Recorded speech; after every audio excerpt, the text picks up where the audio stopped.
Welcome to the Bureau of Fire Protection Regional Office 10, Traditional Monday Flag Raising Ceremony.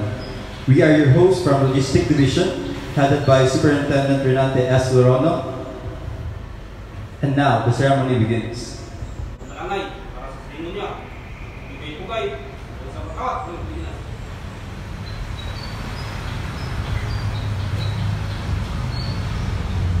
As we begin this week, let us invoke the presence of Almighty God with a prayer.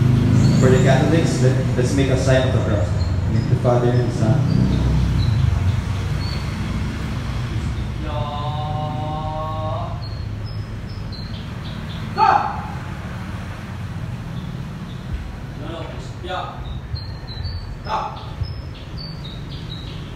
Almighty Father, this Monday as we come together, we humbly ask for your strength and direction. Bless our effort as we try to serve our community.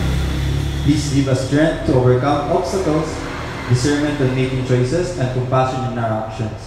I pray that our work today will be characterized by harmony, collaboration, and the dedication to our mission of safeguarding lives and property.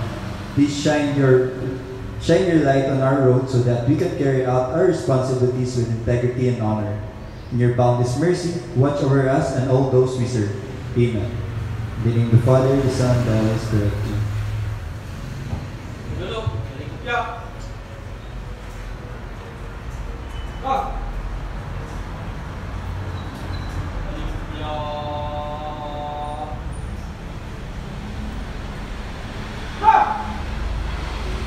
Ladies and gentlemen, the Philippine National Anthem.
Let us all recite the panunumpa sa watawag ng Pilipinas, panunumpa ng Ikabayan, Firefighters Week, BFP Vision and Mission, to be led by F1 Field Marshal C. Talisay.